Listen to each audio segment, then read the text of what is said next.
पहले व्यक्ति कौन है जिन्होंने कॉन्स्टिट्यूएंट असेंबली बनाने की मांग रखी थी, तो वो हैं एम.एन. रॉय। आज जो हमारा संविधान है उसका जो पहला पन्ना है जिसे हम कहते हैं प्रियम्बल, वो असल मायने में कुछ और नहीं, ऑब्जेक्टिव रेजोल्यूशन ही है। तो इस तरह से हम कह सकते हैं कि जीवी मावलंकर पहले स्पीकर भी हैं हमारे।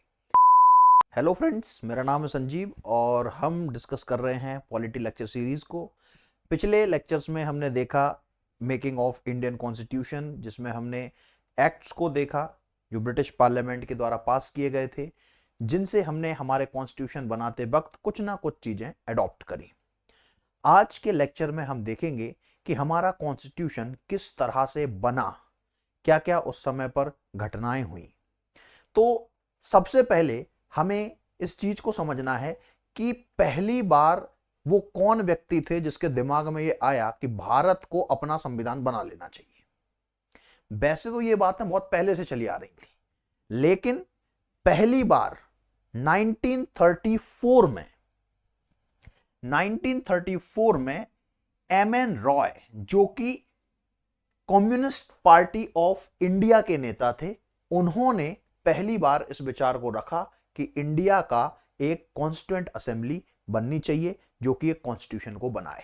तो ध्यान रखना, अगर कभी क्वेश्चन पूछा जाता है कि पहले व्यक्ति कौन है जिन्होंने कॉन्स्टिट्यूएंट असेंबली बनाने की मांग रखी थी, तो वो हैं एम.एन. रॉय। एम.एन. रॉय हैं सीपीआई यानी कम्युनिस्ट पार्टी ऑफ इंडिया के लीडर, और 1934 में इन्होंने ये डिमांड रखी। अब इन्होंने जब डिमांड रखी तो उस समय पर तो ब्रिटिशर्स ने ज्यादा ध्यान दिया नहीं, लेकिन इसके एक साल बाद ही हम देखते हैं कि 1935 में इंडियन नेशनल कांग्रेस, जो कि उस समय सबसे बड़ी पार्टी थी, उसने ऑफिशियली पहली बार ऑफिशियली डिमांड करी कि हम हमारी कॉन्स्टिट्यूएंट असेंबली बनाना चाहते हैं जो कि भारत का संविधान बनाएगी। यानी कि 1934 में एम.एन. रॉय की डिमांड के बाद अगली ही साल 1935 में ऑफिशियली इंडियन नेशनल कांग्रेस ने भी सेम डिमांड कर दी। अब उसके बाद क्या हुआ, उसके बाद हम देखते हैं कि 3 साल बाद यानी कि 1938 में जवाहरलाल नेहरू ने इंडियन नेशनल कांग्रेस के बिहाफ में डिक्लेयर कर दिया कि भाई कॉन्स्टिट्यूशन इंडिया का सिर्फ और सिर्फ इंडियंस के द्वारा ही बनेगा। ऐसा क्यों कहा उन्होंने? क्योंकि 1935 से 38 के बीच में इस मांग को स्वीकार तो किया जा रहा था कि ठीक है कॉन्स्टिट्यूशन बनाने दिया जाएगा, लेकिन उसमें इंडियंस का हस्तक्षेप कम रहे, ब्रिटिशर्स का ज्यादा रहे, ऐसी बातें की जा रही थी। यानी कि ब्रिटिशर्स कॉन्स्टिट्यूएंट असेंबली बनाने के लिए रेडी थे, लेकिन वो चाहते थे कि उस कॉन्स्टिट्यूएंट असेंबली में, संविधान सभा में ब्रिटिशर्स भी हों। तो जवाहरलाल नेहरू ने कह दिया कि भाई ब्रिटिशर्स भारत का संविधान क्यों बनाएंगे, इंडिया का कॉन्स्टिट्यूशन सिर्फ और सिर्फ इंडियंस के द्वारा बनना चाहिए, ऐसा इन्होंने कहा 1938 में। और साथ में इन्होंने कहा कि उस कॉन्स्टिट्यूएंट असेंबली को बनाने के लिए जो लोग आएंगे उनका इलेक्शन होना चाहिए, और इलेक्शन भी अडल्ट फ्रेंचाइजी के हिसाब से। अडल्ट फ्रेंचाइजी मतलब कि 18 ईयर के प्लस जितने भी लोग हैं वो उनको वोट डालेंगे, वोट डालने के बाद उनको चुना जाएगा और फिर वो कॉन्स्टिट्यूशन लिखेंगे। अब यहां पर समझने वाली बात यह है कि अडल्ट फ्रेंचाइजी की डिमांड की गई जवाहरलाल नेहरू के द्वारा, लेकिन ब्रिटिशर्स के द्वारा एक्सेप्ट नहीं की गई। और फाइनली जब हमारी कॉन्स्टिट्यूएंट असेंबली बनी तो उसमें जो लोग आए वो elected on the basis of adult franchise नहीं थे, यानी कि उनको वोट डालकर चुनकर नहीं भेजा गया था, ये बस डिमांड ही थी। अब इसके आगे अगर अपन देखें तो फिर क्या हुआ, ब्रिटिशर्स ने फाइनली 1940 में पहली बार इस डिमांड को मान लिया कि ठीक है भाई हम आपको कॉन्स्टिट्यूशन बनाने देंगे, और उसके बदले में उन्होंने हमें दिया ऑगस्ट ऑफर। अब ये समय को अपन ध्यान रख लें, 1940 ये वो समय है जब वर्ल्ड वॉर सेकंड चल रहा है, द्वितीय विश्व युद्ध।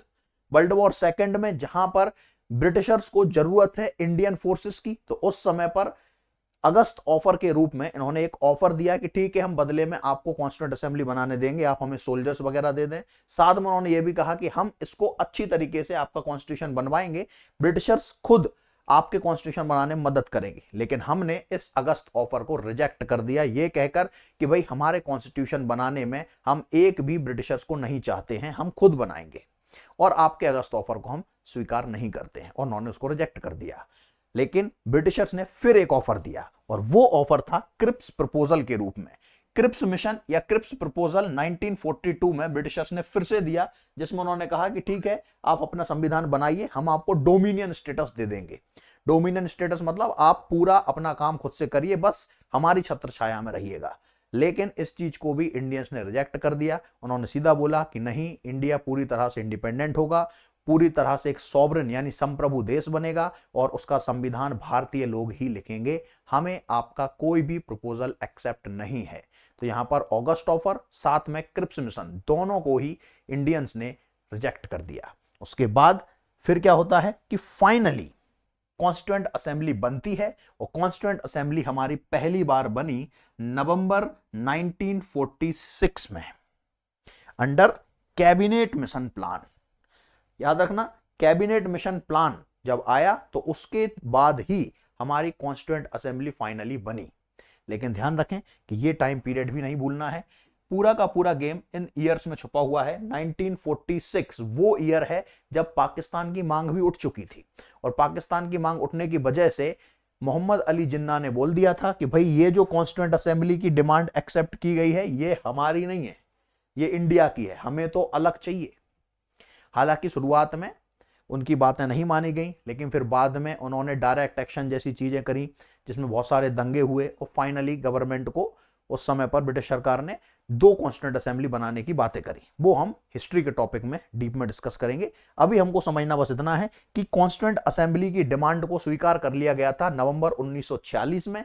अब इसके बाद हमारी कॉन्स्टिट्यूएंट असेंबली बनती है, और बनकर हम देखते हैं कि शुरुआत में संविधान सभा में जो हमारे मेंबर्स थे वो थे 389 सदस्यों की हमारी संविधान सभा बनती है, जिनमें से 296 सीट यानी कि 296 सीट जो अलॉट की गई वो की गई ब्रिटिश प्रोविंसेस को, और 93 सीट्स यानी 93 सीटें दी गई प्रिंसली स्टेट्स को।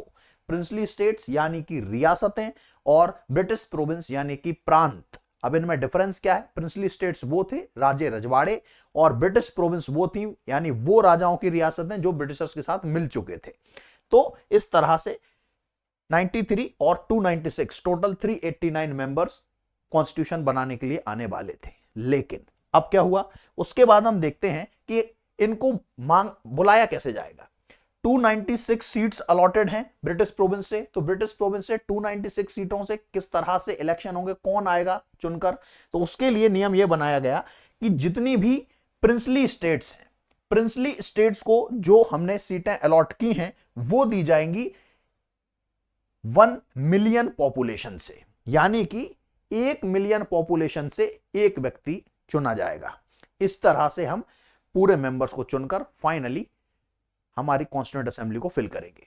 अब इसके बाद हम देखते हैं कि जो ब्रिटिश प्रोविंस के मेंबर्स हैं इनका इलेक्शन इनडायरेक्ट वे में होता है, क्योंकि ब्रिटिश प्रोविंसेस हैं यानी कि ब्रिटिश रियासतें हैं, ब्रिटिश प्रांत हैं, तो ब्रिटिश प्रांतों से जो मेंबर्स चुनकर गए संविधान लिखने के लिए उनको इनडायरेक्ट वे में चुन लिया गया, यानी कि डायरेक्ट इलेक्शन नहीं हुए हैं, एक अप्रत्यक्ष रूप से चुनाव कर लिया गया और उनको भेजा गया। लेकिन जो प्रिंसली स्टेट्स थे उनमें प्रिंसली स्टेट्स में नॉमिनेट किए गए राजा के द्वारा, यानी कि प्रिंसली स्टेट्स यानी कि वो जो कि राजे रजवाड़े हैं, वहां पर राजाओं ने अपने व्यक्तियों को नियुक्त किया कि आप जाइए और संविधान सभा का हिस्सा बनिए।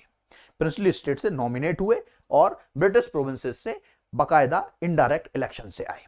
अब उसके बाद क्या हुआ, उसके बाद हम देखते हैं कि कॉन्स्टिट्यूएंट असेंबली की पहली मीटिंग होती है, और पहली मीटिंग होती है, ये डेट ध्यान रखना है, 9 दिसंबर 1946, 9 दिसंबर 1946 को कॉन्स्टिट्यूएंट असेंबली की पहली मीटिंग होती है।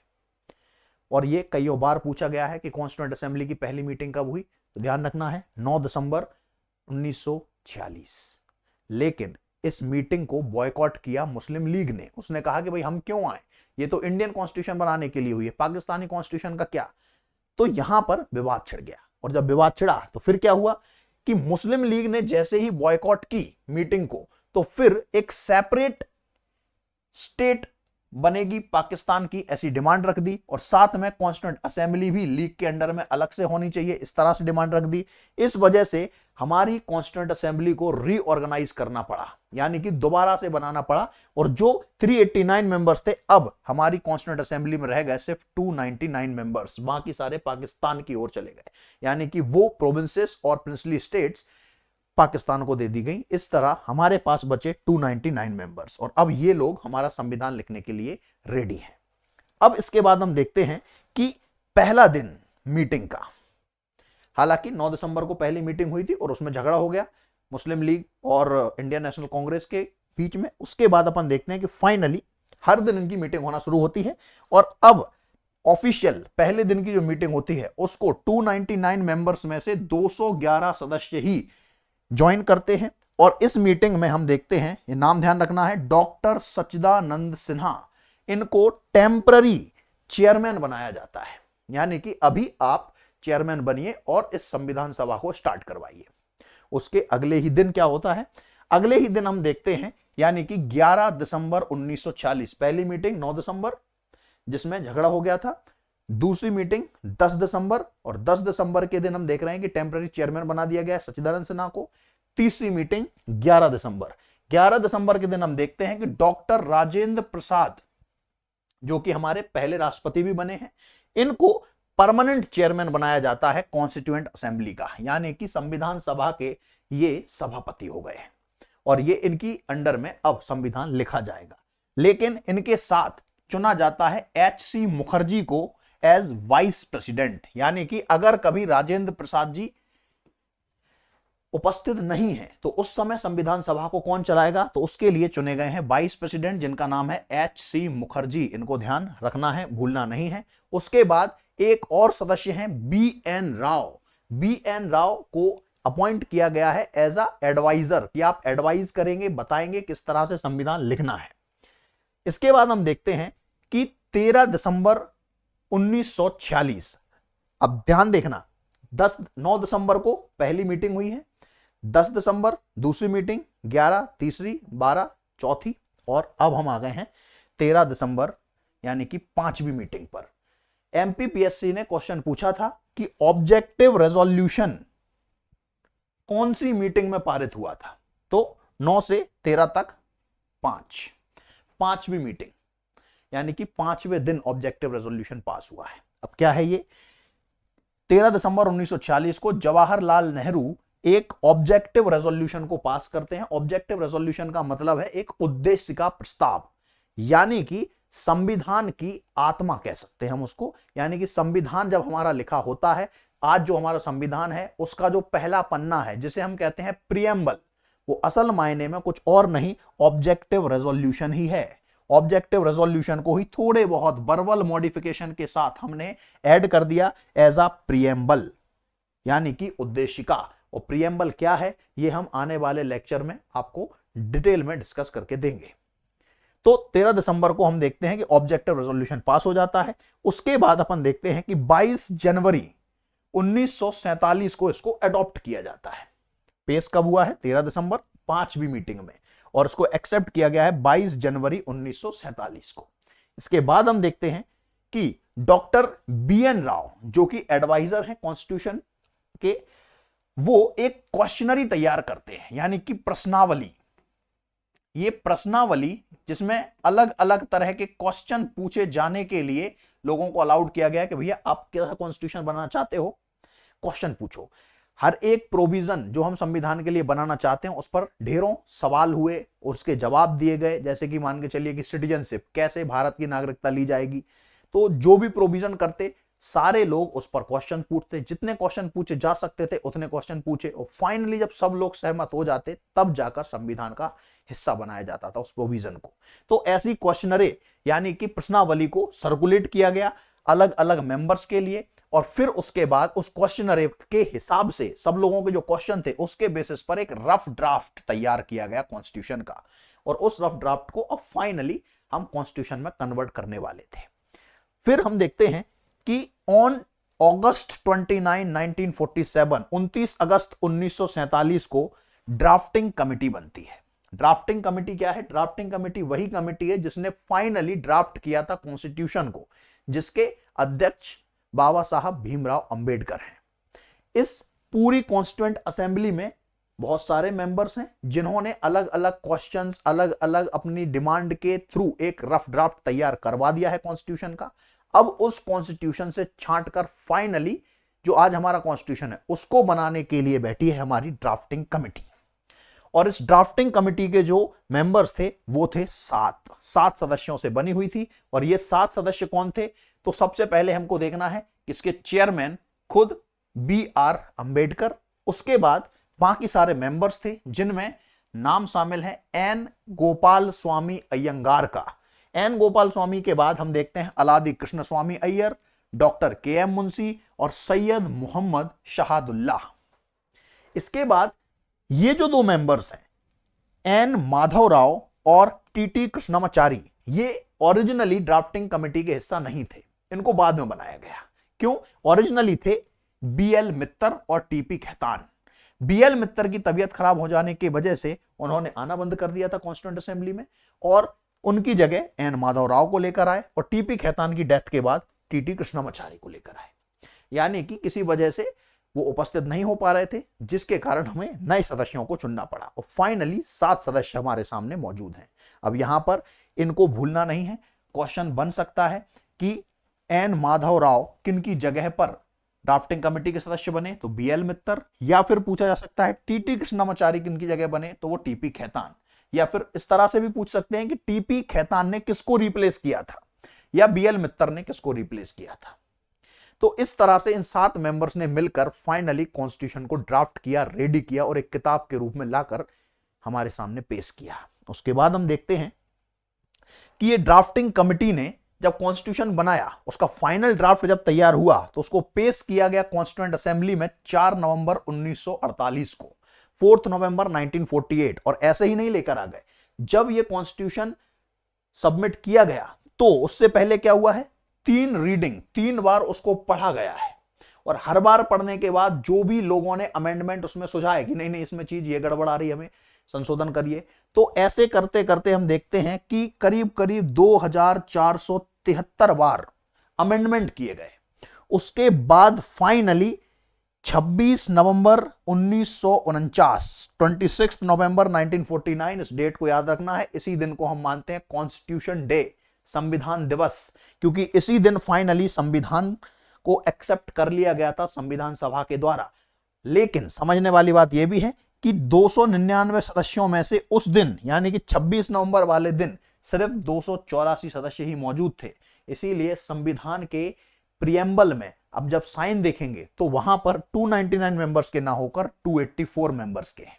284 सदस्यों ने संविधान को एक्सेप्ट किया प्रियम्बल के रूप में। और प्रियम्बल क्या है, अगली क्लास में ही हम इसके बारे में डिस्कस कर लेंगे। फाइनली 26 नवंबर को हमारा संविधान बन गया, लेकिन ये से बना है, लागू होगा 26 जनवरी को। अब हम इसको देखें कि 26 नवंबर 1949 इस समय तक हमारे पास क्या है, कॉन्स्टिट्यूशन बनकर रेडी है, जिसमें एक प्रियम्बल है, उसके अलावा 395 आर्टिकल्स हैं और 8 शेड्यूल्स हैं। अब ये होता क्या है, देखिए कॉन्स्टिट्यूशन पूरी एक किताब है जिसको अलग अलग भागों में बांटा गया है और उनको भागों को फिर हम संविधान में अनुच्छेदों में बांट देते हैं। यानी कि कॉन्स्टिट्यूशन को पहले हम पार्ट्स में बांटेंगे, पार्ट्स के अंदर फिर आर्टिकल्स हैं। उन आर्टिकल्स के अलावा पहले ही पेज को हम कहते हैं प्रियम्बल, जिसके बारे में एक सेपरेट क्लास अलग से रहेगी, और फिर 8 शेड्यूल भी हैं जो कि ओरिजिनल कॉन्स्टिट्यूशन में थे। हालांकि वो ओरिजिनल कॉन्स्टिट्यूशन में 8 थे, आज 8 नहीं है, आज वो बढ़ चुके हैं और बढ़कर हो गए हैं 12। तो 26 नवंबर 1949 को हमारे संविधान में एक प्रियम्बल, 395 आर्टिकल और 8 शेड्यूल मौजूद थे, जो कि हम देखते हैं कि 22 भागों में बटे हुए थे। लेकिन आज अगर हम बात करें, प्रेजेंटली हमारा कॉन्स्टिट्यूशन 25 भागों में डिवाइडेड है, जिसमें करीब करीब 448 आर्टिकल्स हैं और शेड्यूल बढ़कर हो चुके हैं 12। 12 के 12 शेड्यूल्स को हम आने वाली क्लासेस में डिस्कस करेंगे, प्रियम्बल को भी अलग से डिस्कस करेंगे और इन सभी पार्ट्स को भी, 25 पार्ट्स को भी, उनके अंदर मौजूद इंपॉर्टेंट आर्टिकल्स को भी आने वाली क्लास में हम डिस्कस करेंगे। अभी हमको बस इतना समझना है कि फिलहाल जो कॉन्स्टिट्यूशन हमारा बनकर रेडी हुआ था उस समय पर उसमें एक प्रियम्बल, 395 आर्टिकल, 8 शेड्यूल थे जो कि 22 भागों में बटे हुए थे, और आज वो बढ़कर 448 आर्टिकल्स हो चुके हैं, 25 भाग हो चुके हैं और शेड्यूल हो चुके हैं 12। प्रियम्बल अभी भी एक है। हालांकि जो प्रियम्बल पहले था अब अंतर आ चुका है, कुछ बदलाव प्रियम्बल में भी हुए हैं जो भी हम आने वाली क्लासेस में डिस्कस करेंगे। आगे बढ़ते हैं।